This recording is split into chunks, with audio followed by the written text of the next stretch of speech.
वासुंदे या गावामध्ये स्वर्गीय माजी आमदार वसंतराव दादांच्या 8व्या पुण्यस्मरणाच्या निमित्तानं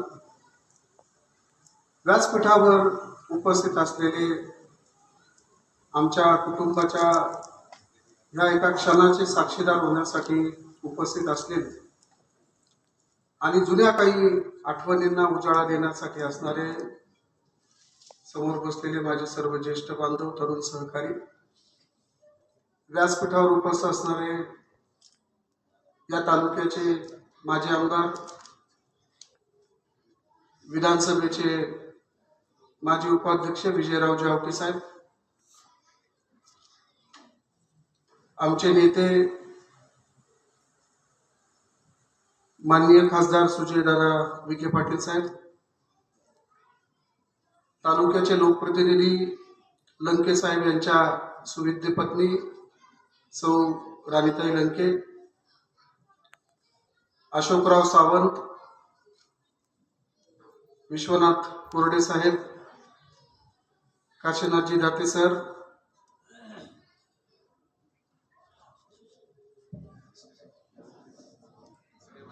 आणि सगळ्यात महत्वाचं नाव जे आल्यावर माझ्या चेहऱ्यावर एक हास्य फुललं ते म्हणजे हरिभक्तपरायण डॉक्टर विकासानंद मिसाळ महाराज.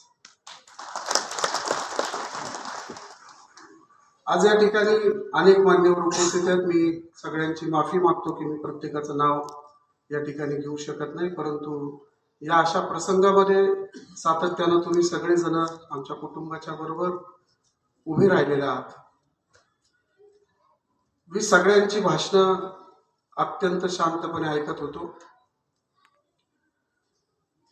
काय की मनुष्य गेल्यानंतर त्याच्याविषयी सगळेच जण चांगले बोलतात, आणि समजा माणूस गेला की मी त्याच्यापासून का लांब गेलो तर मग आरोप कोणावर ठेवायचं तर सुजित पाटील एकमेव नाव त्या ठिकाणी ठरले. मी याचा कधी बारकाईने कधी विचार केला नाही. याचं कारण मी माझ्या आयुष्यात माझ्या वडिलांना पाहिलंय, अनुभवलंय.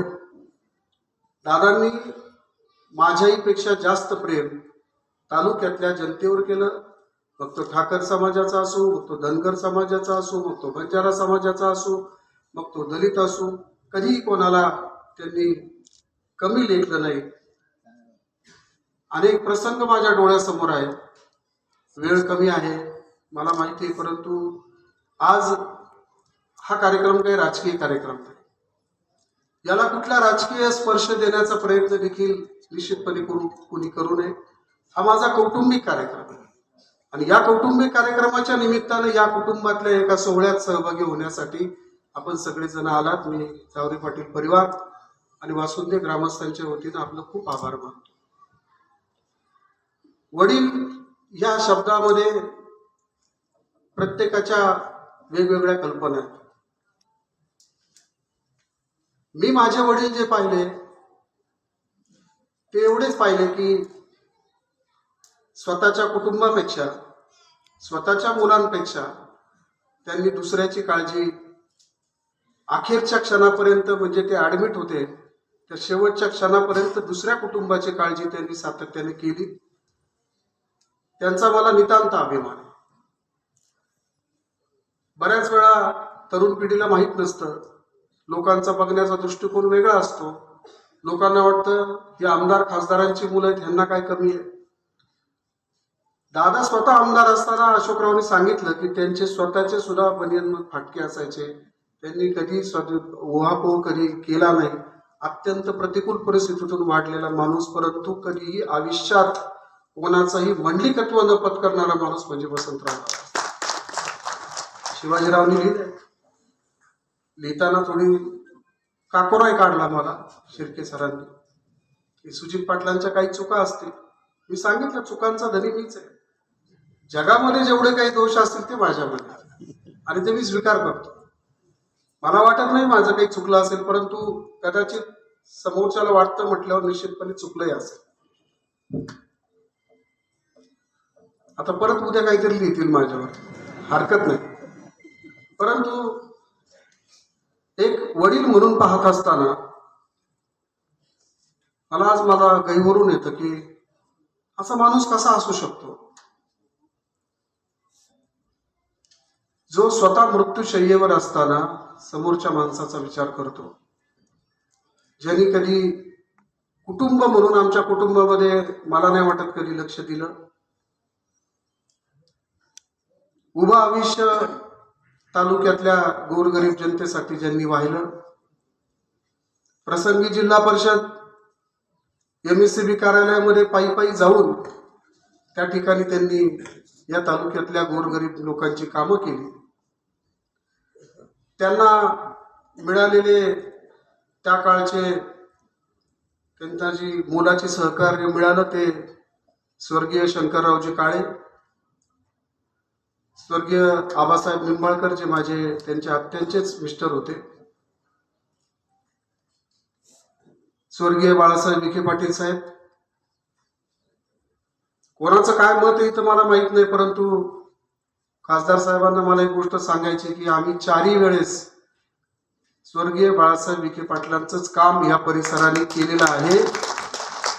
तुमच्यावर जर कोणी अधिकार सांगत असेल तर आमचा त्यांच्यापेक्षा जास्त अधिकार, फक्त ते आम्हाला सांगता आलं नाही, मांडता आलं नाही, कारण ती गोष्ट आमच्याकडे नाही. जे केलं ते प्रामाणिकपणे केलं. पुढे काय झालं त्याच्यावर मला अधिक भाष्य करायचं. आज तालुक्यामध्ये मला तुम्ही सांगा, काळू सारखा 5,000 हेक्टर ओलिताखाली आणणारा प्रकल्प हा दादांच्या काळात झाला. भांडगाव सारखा MI टँक, मायनर इरिगेशनचा टँक, हा देखील दादांच्या काळात झाला. वडजिऱ्याचा शिवडो असेल, मांडोळ चारीचं अस्तरीकरण असेल, कितीतरी सबस्टेशन्स असतील, वनकुटा ढवळपुरी हा लोकसंख्येच्या निकषात न बसणारा पंतप्रधान ग्राम सडक मधील पहिला रस्ता विजयसिंह मोहिते पाटील साहेब असताना दादांनी त्यावेळेस केला. पाणी अडवण्याच्या बाबतीमध्ये या तालुक्यामध्ये या नंतरच्या काळामध्ये फारसे प्रकल्प कुठे झालेले दिसत नाही. आज काही गोष्टी मला इथं नमूद कराव्याशा वाटतात की ते थोडेसे लोभी नव्हते. दादांना लोभ हा नव्हताच, त्यांच्यात आणि माझ्यात फार मोठा फरक आहे, हे मी जाहीर सांगतो. पण मी कोणाला फसवलं नाही. व्यवहाराने काय असेल ते केलं असेल, मला बिघडत नाही ते. सारखा आरोप, म्हणजे माझी अवस्था अशी झाली की 5,000साठी बदनाम झालो आणि ईडीचे लोक 50-50 लाखवाल्याला शोधतायत, त्यांचं काहीच नाही. छोट्याशा गोष्टीसाठी कार्यक्रम झाला आणि तो जाणीवपूर्वक केला गेला. एक दिवशी मी आणि माझा भाऊ खासदार साहेब, मी दादांना विचारलं की तुम्ही दादा आमच्यासाठी काही केलंय का? आम्हाला वाटलं आता आमदार वगैरे म्हणल्यावर काहीतरी असेल. ते म्हणले, सुजित, जर मुलगा कर्तबगार असेल तर वडिलांनी कमवून ठेवायची काय गरज आहे, आणि तो जर कर्तबगार नसेल तर मग कमवून ठेवून तरी काय उपयोग आहे. मग मी ओळखलं इथं काय खरं नाही, आपल्याला आपलं, म्हणून थोडासा मार्ग बदलला माझा, कारण मला ते शक्य नव्हतं. अहो, ज्या माणसाच्या वाटेला शिक्षण समितीचे चेअरमन असताना 14 हायस्कूल चालते. हायस्कूल कशाला म्हणतात? वाटले कार्यकर्त्यांना, खैरात वाटले, असं कुणी जगात उदाहरण दाखवता का तुम्ही मला? असं शाळा वाटणारा माणूस कुणी ऐकलंय तुम्ही? एखादा असता तर स्वतःच्या संस्थेला जोडून घेतले असते, ते नाही केलं त्यांनी. त्याचा मला किती त्रास झाला हे तुम्हाला माहित नाही, कारण आज मला व्हिलनच्या भूमिकेत सगळेजण बघतात की दादा असे होते, दादा तसे होते. दादा होतेच तसे, त्यांच्याकडे सत्ताही होती. पण भूकन साहेब, शिवाजीराव, अशोकराव, मी तुम्हाला सांगतो की माझ्याकडं साहेब 15 वर्ष झाली कुठली सत्ता नाही, पण एकही दिवस असा नाही की माझ्या ऑफिसमध्ये 100 लोक येऊन नाही गेले, असा एक दिवस नाही. कोणाच्याही पाया पडतोय, दादा द्या थोडा निधी. आता पण मी आधी का बोललो, मला शेवटी आभार मानायचे होते. आधी बोललो का तर काहीतरी मागावं तर लागेल ना, आले तिथपर्यंत सगळेच म्हणल्यावर काय, तसं कसं मोकळं जाऊन यायचं, म्हणून उठलो. पण मी जे माझ्या पोटात आहे ना तेच पोटात आहे. मनामध्ये कपट ठेवून कधी कोणाशी बोलत नाही, परंतु सरळ बोलणाऱ्या माणसाचा आजकाल लोकांना राग येतो. दादांच्या स्मृतींना उजाळा देत असताना ते जसे कडक शिस्तीचे होते तसे थोडे मिश्किलही होते. मिश्किल म्हणजे त्यांचे एक चुटका जर सांगितलं की एकदा अशोक सावंत, खंडू भुकन साहेब आणि मधुकर उचाळे हे तिघ जण गाडीमध्ये मागे बसले होते आणि मी गाडी चालवायला होतो. दादा शेजारी होते.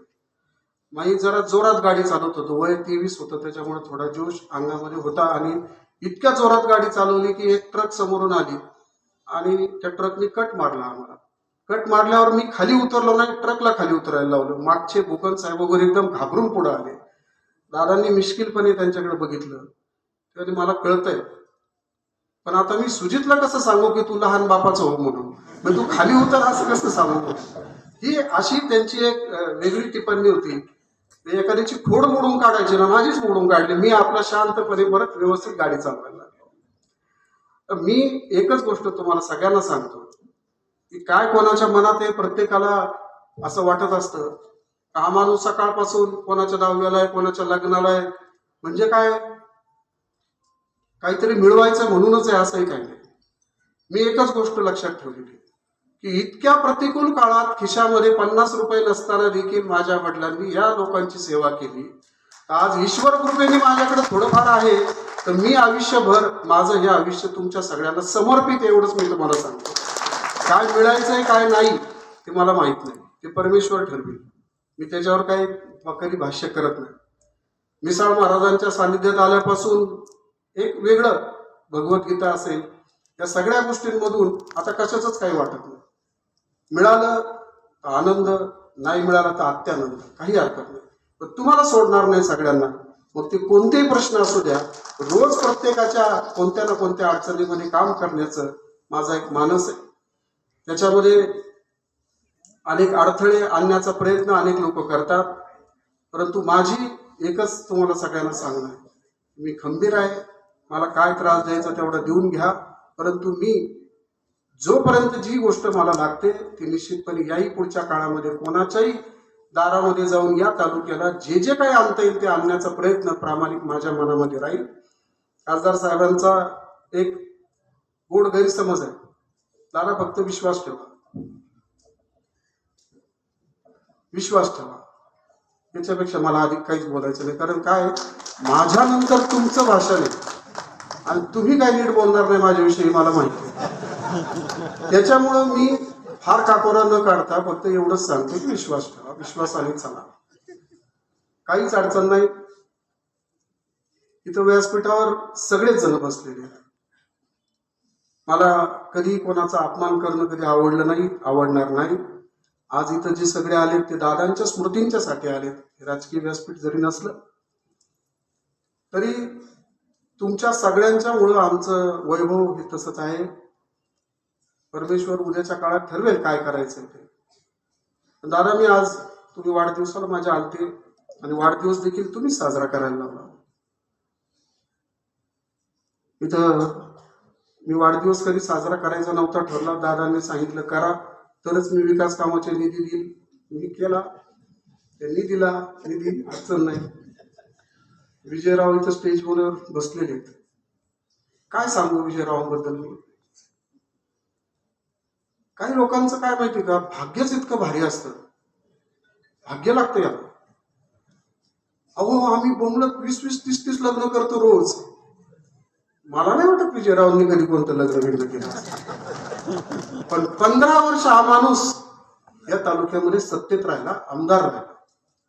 पण एक गोष्ट त्यांची जमेची सांगतो मी तुम्हाला, ज्याला राजकीय स्टेटस म्हणतात, राजकीय उंची म्हणतात, ती मला त्यांच्यात का बघायला मिळाली. या 15 वर्षाच्या काळामध्ये हे गाव वसंतराव दादांचं आहे.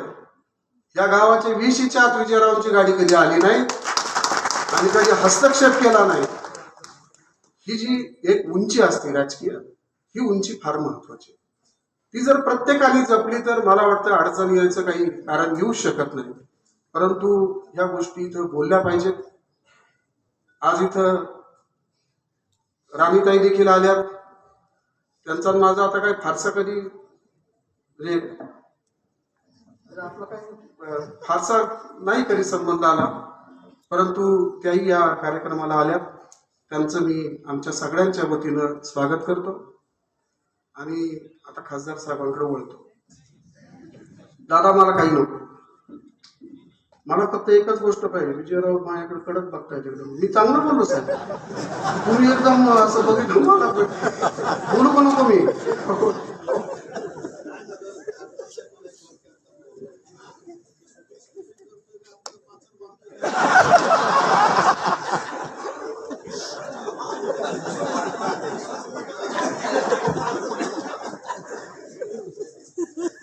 तिथं हरिभक्त विकासानंद मिसाळ महाराज आले. दादा विकास निधीमध्ये तुम्ही मदत करतच असता. मी आज या स्मृती दिनाच्या निमित्तानं तुम्हाला एक छोटीशी विनंती करतो, जी तुमच्यासाठी छोटीशी, आमच्या दृष्टीने फार मोठी. आज संत पंढरी नावाचं संतपीठ पिंपळगाव वाघा या ठिकाणी हरिभक्त परायण मिसाळ महाराज आणि त्यांच्या सहकार्याने सुरू केलं. खूप अवघड काम आहे, महत् प्रयत्नाचं काम आहे. एक एक दगड, काही माणसांनी एक एक दगड सुद्धा तिथं दिले. तर या ठिकाणी या तीर्थक्षेत्राला क वर्ग दर्जा देऊन किंवा नाही क वर्ग मिळाला तर कोणत्याही निधीतून या तीर्थक्षेत्राला कमीत कमी 1 ते 2 कोटी रुपये आपण द्यावेत, अशी मी तुम्हाला या ठिकाणी तमाम लोकांच्या वतीने अपेक्षा करतो. महाराज लोक मी अनेक बघतो, परंतु निरपेक्ष आणि कुठल्याही गोष्टीची अपेक्षा न ठेवणारी माणसं या जगामध्ये फार कमी आहेत. त्यापैकी मिसाळ महाराज एक आहेत.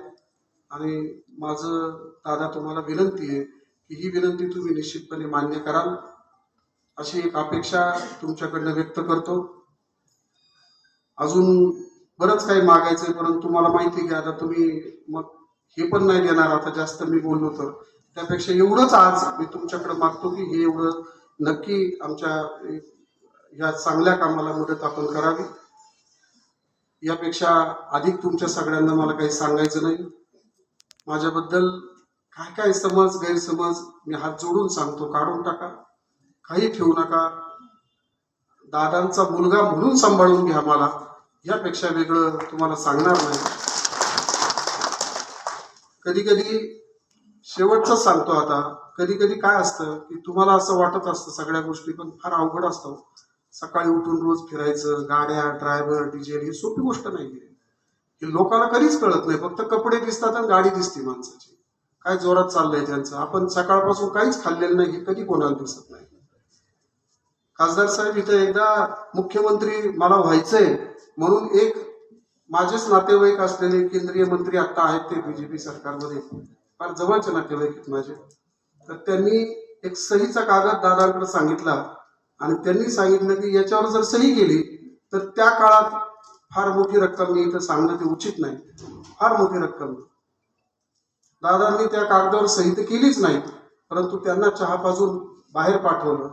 कदाचित त्यांच्या जागी मी असतो तर मी 100% घेतले असते. ही सांग का सांगतो मी, तर शेवटी राजकारणात त्याच्याशिवाय आता अवघड परिस्थिती झाली. तुम्ही एखाद्या गावात किती विकास काम केलं, माझ्या एकट्या गावात 22 बंधारे आहेत, असे प्रत्येक गावात कितीतरी कामं केले, परंतु काम केले म्हणून तुमच्या बरोबर लोक राहतील, ही जी माझी पूर्वीच्या काळातली धारणा होती ती आता हळूहळू कमी होत चालली. राजकारणामध्ये थोडं हायब्रिड होत चाललं राजकारण. वरचेच नेते तसे वागायला लागलेत म्हणून खालच्या नेत्यांना आपल्याला दोष देता येत नाही. पण असो, खूप मोठा माझं भाषण लांबलंय, त्याची मला जाणीव आहे. मी परत एकदा आपण सगळेजण आपण या कार्यक्रमात सगळेजण आलात, मी त्याबद्दल तुमचे सगळ्यांचे मनापासून आणि अंतःकरणापासून मी तुमचा ऋणी आहे. आणि व्यासपीठावरच्या सगळ्याच लोकांचा देखील, समोर बसलेल्या सगळ्यांचा मी मनापासून ऋण व्यक्त करतो. असंच प्रेम माझ्या कुटुंबावर याही पुढच्या काळामध्ये निश्चितपणे असू द्यावं, ही एक माफक अपेक्षा तुमच्याकडून करतो. रामकृष्ण.